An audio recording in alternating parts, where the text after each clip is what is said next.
Another roller coaster ride on Dalal Street. Yes, last week Indian stock market में जहां global और domestic cues के चलते कभी अप तो कभी डाउन देखने को मिला। हेलो एवरीवन, मैं हूं Pravesh Gaur. Last week Indian stock market flat to negative note पर बंद हुए। जहां निफ्टी की बात की जाए तो निफ्टी लगभग आधे % से ज्यादा की गिरावट देखने को मिली, वहीं बैंक निफ्टी में लगभग 1% की गिरावट थी। मार्केट में निफ्टी आईटी ने प्रेशर बनाने का काम किया और लगभग लास्ट वीक 4.5% से ज्यादा की गिरावट दर्ज की गई। डेटा की बात की जाए तो एफआईज का ने लगभग 5,700 करोड़ की बिकवाली की, वहीं डीआईज की बात की जाए तो 5,500 करोड़ की खरीदारी देखने को मिली। डेरिवेटिव डेटा की बात की जाए तो एफआईज का इंडेक्स फ्यूचर में लॉन्ग एक्सपोजर 19% पर है, वहीं पुट कॉल रेशियो 1.02 पर है।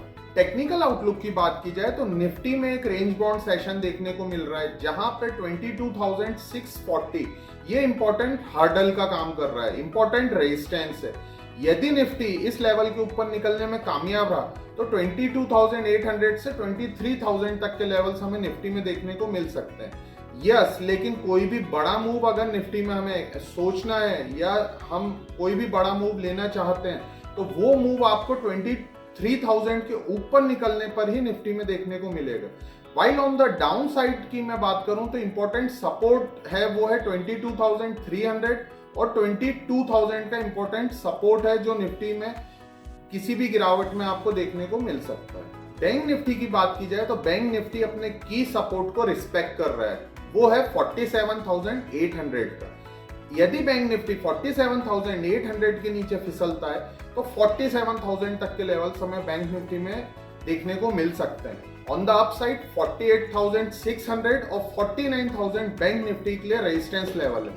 बैंक निफ्टी में भी कोई भी बड़ा मूव अगर हमें देखना है तो 49,000 के ऊपर ही निकलने पर हमें बड़ा मूव देखने को मिलेगा। नेक्स्ट वीक के क्यूज की बात करें तो जहां global market wait and watch की स्थिति में है कि जो टैरिफ लगाए हैं क्या उन्हें हटाएंगे या मार्केट में नए टैरिफ आएंगे।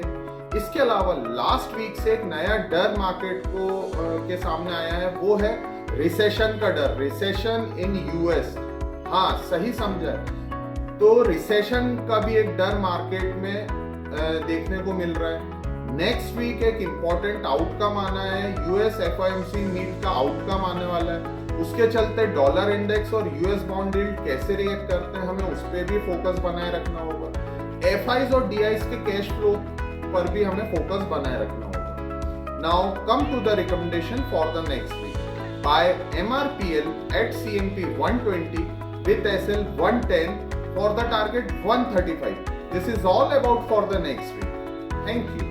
Investment in securities market are subject to market risks. Read all the related documents carefully before investing.